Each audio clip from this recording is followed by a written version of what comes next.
So hi friends, నేను మీకు చెప్పాను కదా చిన్న షార్ట్ వీడియోలో ఒక స్పిరిట్ చూసి ఒకరికి బుద్ధి రావాలని చెప్పి. అది ఎవరికి రావాలంటే ఈ మధ్య సోషల్ మీడియాలో బాగా ట్రెండింగ్ అవుతుందన్నమాట. డైలీ డోస్ ఆఫ్ డెంగింగ్ మార్తి అని చెప్పి. అదే మన మ్యావరిక్ మార్తి. వాడికి ఈ సినిమా చూసి ఇది స్టోరీ టెల్లింగా, ఇలా చెప్పాలా మనం, అబ్బే మనం ఏదో తీసేమే, ఇంతలా యాక్టింగ్ చేయించాలా, మనం ఏదో చేపించామే, ప్రతి సీన్లో రియల్గా చేపించాలా, మనం ఏదేదో చేయించామే, ఇంత బడ్జెట్లో ఇంత క్వాలిటీగా తీసాడా, మనం 400 కోట్లు పెట్టించామే అని చెప్పి గొక్క తిప్పుకొని ఆడాలాడు. అండ్ నెక్స్ట్ మనం గత వైభవం మారుతి నుంచి స్టార్టింగ్ నుంచి వద్దాం. ఇది కొంచెం లాంగ్ వీడియో ఫ్రెండ్స్, ఇంట్రెస్టింగ్గా ఉంటుంది చూడండి. ఫస్ట్ మనం మారుతి చిన్న చిన్న సినిమాలు చేసుకుంటున్నాం ఈ రోజుల్లో. బస్ స్టాప్ అవి బూత్ సినిమాలైనా యూత్కి ఎక్కేసేవి. నేను కూడా థియేటర్కి వెళ్ళి ఈ రోజుల్లో ఎంజాయ్ చేశాను. ఓకేరా మంచి డైరెక్టర్ వచ్చాడు, రియాలిటీ చెప్తున్నాడు యూత్ గురించి అనుకున్నాను. ఈ రోజుల్లో కానీ బస్ స్టాప్ కానీ ప్రేమ కథ చిత్రం సూపర్గా ఉంది, బాగుంది. ఓకే, ఈ మూడు బాగున్నాయి. ఆ తర్వాత ఏంటి అందరూ బూటి డైరెక్టర్, పెద్ద హీరోతో చేయడా, చిన్న హీరోతో చేయడా, వీటితో చేయడా, వాటితో చేయడా అని గోల్ దబ్బారు. అప్పట్లో సోషల్ మీడియా లేదు కానీ గోల్ దబ్బారు. అయిన తర్వాత వాడు ప్రొడ్యూసర్గా ఏవేవో చేసుకున్నాడు, రొమాన్స్, పార్కులు, హోటళ్ళు ఏవేవో చేసుకున్నాడు. ఒరే ఇవన్నీ తీసిందాడా మారుతి గడా? మారుతి గారు ప్రొడ్యూసర్ కింద, మారుతి ప్రొడ్యూసర్ కింద, డైరెక్టర్ కింద కాదు, ప్రొడ్యూసర్ కింద. ఆ తర్వాత అవేం వర్కౌట్ అవ్వట్లేని చెప్పి మనకి భలేవాల మొగడవే తన కెరీర్ కి టర్నింగ్ పాయింట్ అనమాట. బాగా తీశాడు, ఏ బూట్ లేకుండా నానిని బాగా వాడుకొని అన్ని చేశాడు. Story super story. ఇంక దొరికిందే ఛాన్స్ అనుకొని ఇంకా ఏ హీరోతో అయితే జబ్బులు పెట్టడం మొదలెట్టాడు. మహానుభావుడు శర్వానంద్ గారి వర్కౌట్ అయింది దసరా సీజన్లో. వెంకటేష్ బాబంగాను జాలి అన్నాడు, జాలిగానే అయిపోయింది సినిమా. అప్పుడే అర్థమైంది, అప్పుడే కొంతమంది అర్థం చేసుకున్నారు, ఓకే మారుతి అనేవాడు చిన్న హీరోల్ని హ్యాండిల్ చేయగలడు, అంటే ఒక రేంజ్ హీరోల్ని హ్యాండిల్ చేయగలడు. వెంకటేష్ తో బాబంగారం తీసాక అది బిలో యావరేజ్ ఫ్లాప్ అయిపోయింది. అప్పుడే అర్థమైంది ఏంటి మారుతి పెద్దని హ్యాండిల్ చేయలేదు. ఇప్పుడు మళ్ళీ నాగ చైతన్య శరవణన్ జోలికి వెళ్ళాడు. Okay, Naga Chaitanya Shailaja above average cinema, openings బాగా వచ్చాయి, మంచి కలెక్షన్ వచ్చింది. మహానుభావుడు కూడా బాగా ఆడింది. దీని తర్వాత ఇంక ఏదో పిచ్చి పట్టిల్లాగా మంచి రోజులు వచ్చాయి, కరోనా రోజులు వచ్చాయి, బంధువులు మా ఇంటికి వచ్చారు, ఇలాంటి సినిమాలు తీసేసి మంచి రోజులు వచ్చాయి పక్క కమర్షియల్. అసలు గోపీచంద్ని నీకు ముందు ఒక పుష్క అదేంటిది వెండి కలసం లేకపోతే బంగారం వజ్రం లాంటి యాక్టర్ ఉన్నాడు నీ ముందు.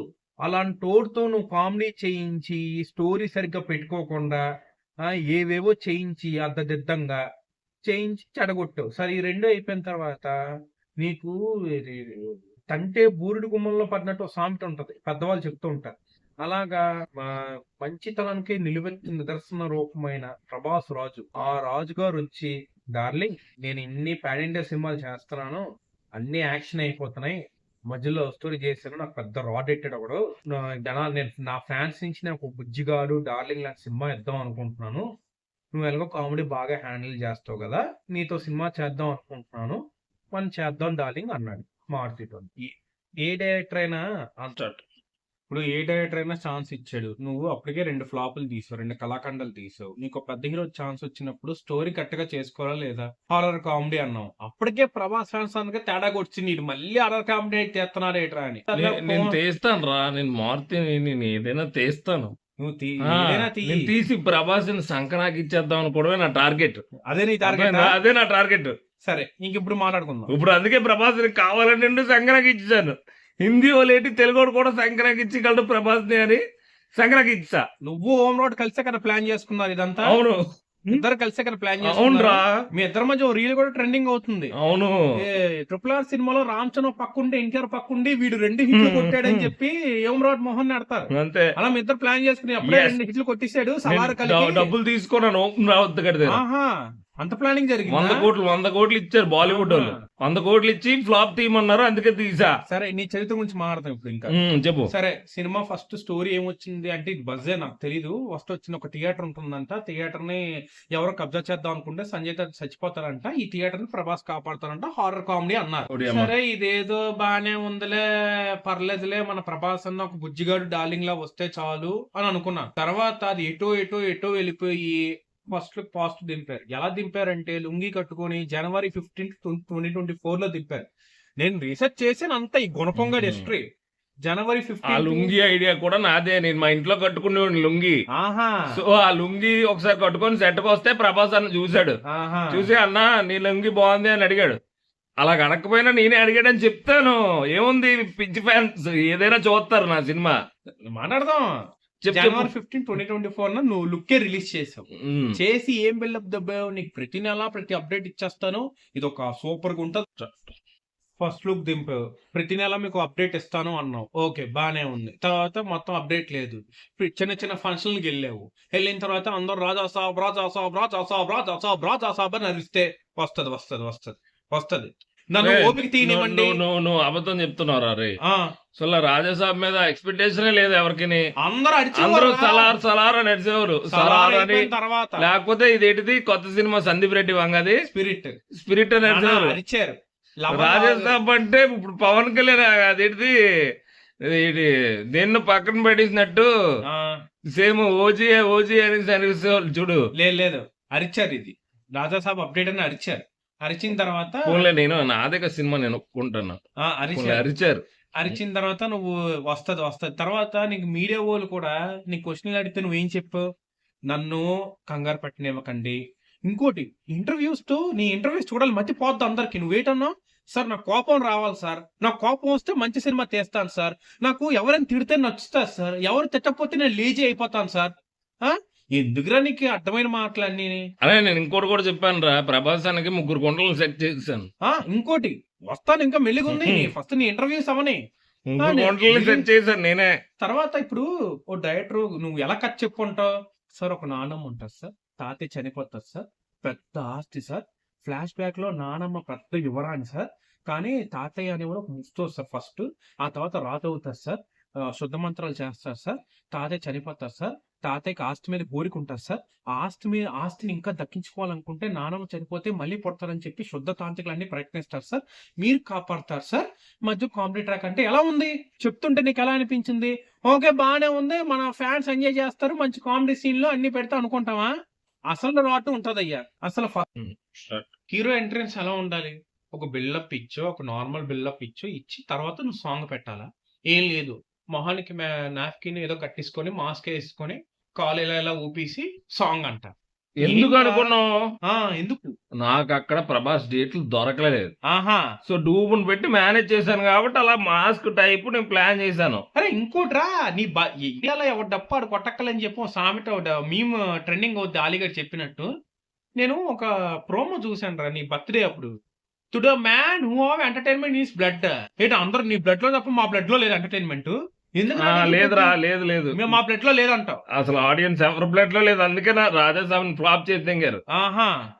మీకు సినిమా చూడటం రాదురా, సినిమా చూడటం నేర్చుకోండి. తర్వాత ఇంకోట్రా, నేను రెబల్ యూనివర్సిటీ లో చదువుతున్నాను, నిన్ను ఎవరైనా అడిగారు చదవమని? మేము అడగా, నేను అడ్మిషన్ చెప్పుకుంటాను రా, నా ఇష్టం, రెబల్ యూనివర్సిటీ నేను చెప్పుకుంటాను. అరే అసలు పాపం నువ్వు అనుకోవచ్చు నేను డైహార్డ్ మహేష్ బాబు ఫ్యాన్. అరే నువ్వు రెబల్ యూనిఫామ్ వేసుకున్నావు ఎప్పుడైనా? నేను వేసుకున్నాను. నువ్వు వేసుకుని ఇలా మొట్ట గుడిపావా? అవును. నాకు మనకి నోరు తిన్నగా రాదు. నా పేరు మారుతి, నేను వాడను ఇంకో శృతి. అది కాదురా, ఇంకోటిరా నాకు అది అర్థం కాదు.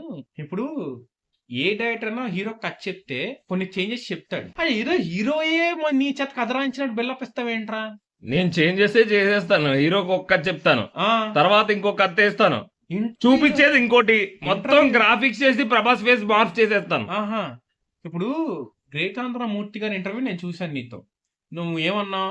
సార్ పెద్ద ఆయన ఒక ఫైట్, పెద్ద ఆయన గెటప్ వేసుకుని ఫైట్ చేస్తారు సార్, 40 మంది ఉంటారు, 70 మంది ఉంటారు, 210 మంది లాగాలి, రోపు ఇవన్నీ అన్నావు. అంత కష్టపడి రోజుకి 3 షాట్లు తీసావు కదా, నువ్వే చెప్పు. రోజుకి 2-3 షాట్లే తీసాను అన్నావు. అంత కష్టపడి తీసావు. అంత కష్టపడి తీసిన తర్వాత కూడా ఎందుకు సినిమా ఫస్ట్ డే తీస్తావు? అంటే ఫస్ట్ డే 1000 రూపాయలు ప్రీమియాలు కొనుక్కొని 295 రూపాయలు ట్యాక్స్ ఎరుపప్పలా పొంగల్ రోజు యాడ్ చేస్తాం, పొంగల్ కనుమ రోజు రండి, ముక్కన రోజు రాకండి. ఏట్రా మీ ఏదో టాక్టిక్స్ నాకు అర్థం కాదు. డబ్బు పైసా ఇంకోట్రా నాకు అర్థం కాదు.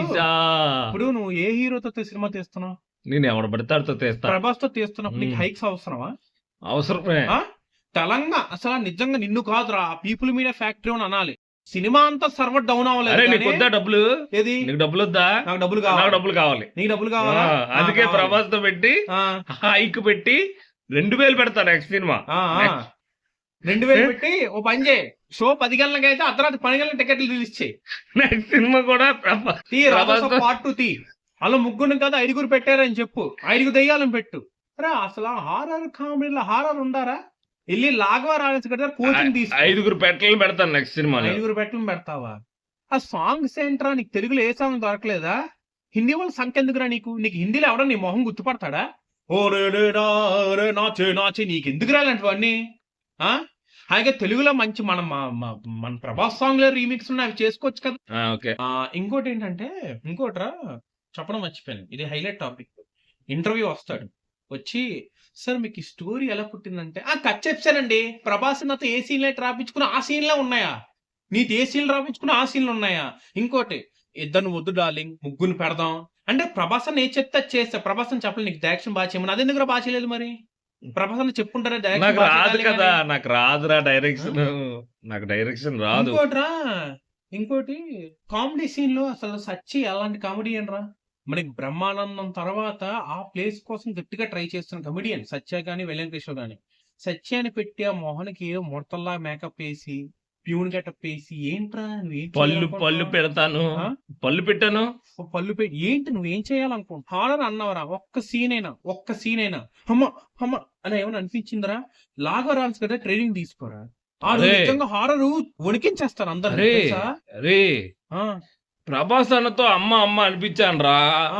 చూసావు కదా ప్రభాస్, చూడు ప్రభాస్ అన్నతో ఎవడైనా కత్తితో నరికించరాలు ఇవన్నీ చేసి గూస్ బంప్స్ పుట్టించేస్తారు. కానీ నేను ప్రభాస్ అన్నతో అమ్మ అమ్మ అనిపించి ఫ్యాన్స్ ని ఒక మూల కూర్చునేలా చేశాను. ఇంకోట్రా అసలు ఇదేంటది, నువ్వు నీకు అసలు ఇంటర్వ్యూలో కూడా మాట్లాడడం రాదని నాకు ఈ రోజు అర్థమైంది. థర్డ్ డే సక్సెస్ మీట్ పెట్టారు, బానే ఉంది. బానే ఉన్న తర్వాత ఈ రోజు టికెట్ రేట్స్ కొంచెం ఉంటాయండి, సండే మండే నుంచి తగ్గిపోతే regular ticket rates for Monday అన్నావు. ఓకే బాగా చేసావు. తర్వాత లాస్ట్ లో డైలాగ్ నీకు ఎందుకు కుదరదులా? ఈ రోజైనా మనం తినేవండి ఏంటి అంటే మేము తినేవట్లేదా? అరే ఆంధ్ర వదిలే, కర్ణాటక వదిలే, తమిళనాడు వదిలే, ఓవర్సీస్ వదిలే, అన్ని చోట్ల బుకింగ్స్ ఓపెన్ అయిపోతే తెలంగాణలో 10 గంటలకు షో అన్నారు, వేయలేదు. 11 గంటలకు షో అన్నారు, వెయ్యలేదు. అంటే జనాలు అంత ఎర్రిపప్పాలా నీకు? అంటే ఎప్పుడు పెడితే బుకింగ్ ఓపెన్ చేస్తే చూస్తారులే, అప్పుడే బుకింగ్ ఓపెన్ పెట్టేసుకుంటారులే, టికెట్లు కొనేసుకుంటారులే, మనం ఇంకెందుకులే అంటే ఎంతమంది వస్తారు చూడాలి కదా. అంటే నీకేంటి జనాలంటే అంత వెదవల్లా కనిపిస్తున్నావా? ఎదవలే కదా నా సినిమా. మళ్ళీ నువ్వు సిగ్గు లేకుండా ఆ థియేటర్ లో మీడియా వాళ్ళకి ఇలా జరిగింది, సారీ మీడియా వాళ్ళకి జరిగిందా? మరి ప్రేక్షకులు తగ్గిందేటి? ప్రభాభిషేకాలు జరిగాయి ప్రేక్షకులకి, ఆడియన్స్ కి. అంతే కదా, మీరు ఆ సినిమా నా సినిమాకి వచ్చారంటే ప్రేమాభిషేకం వచ్చినట్టే. So that's the video friends. ఈ వీడియోలో మా ఉద్దేశం ఏంటంటే, మేము డైహార్డ్ మహేష్ బాబు ఫ్యాన్స్ అయినా మాకు ప్రభాస్ అని అంటే అమితమైన ఇష్టం. ఆయన మంచితనానికి, ఆయన హాస్పిటాలిటీకి కానీ, లేకపోతే ఈ మిగతా వాటికి కానీ, పాపం ఒక 5 ఏళ్ళు ఒక సినిమా కోసం వదిలేసాడు ఆయన. ఆయన అంటే మాకు ఇష్టం, అభిమానం. ప్రభాస్ అన్న సినిమా అంటే ఫస్ట్ డే పరిగెట్టుకుని వెళ్తాం మేము. అలాంటి ఆయనకి కూడా నువ్వు ఎంత డిజాస్టర్ ఇచ్చని చెప్పి మారుతి మీద కోపంతోనే వీడియో చేసాం తప్ప, మారుతి నెక్స్ట్ మంత్ సినిమా తీస్తే మేమే పరిగెట్టుకుని వెళ్ళి చూస్తాం, అది తప్పులేదు. కానీ ఇన్ని కబుర్లు దింగి అన్ని చేసిన తర్వాత ఇంత రాడ్ సినిమా తీసావు, అందుకే మేము ఫ్రస్ట్రేషన్ తో వీడియో చేసాం. So that's the video friends, thank you, please subscribe. So Gauri మాటలో విన్నారు కదా. సో నా మాటలో ఏంటంటే, నాకు కూడా ప్రభాస్ అంటే చాలా రెస్పెక్ట్. ఎందుకంటే తను బాహుబలి ఇలాంటి సినిమాని తీసి మన తెలుగు సినిమా ఇండస్ట్రీని ఒక లెవెల్లో కూర్చోబెట్టాడు. సో అందుకనేసి నాకు ప్రభాస్ అంటే చాలా రెస్పెక్ట్. అవును. సో థ్యాంక్ యూ ఫ్రెండ్స్, ఇంక ఈ వీడియోకి ఇంతే. Thank you, please subscribe.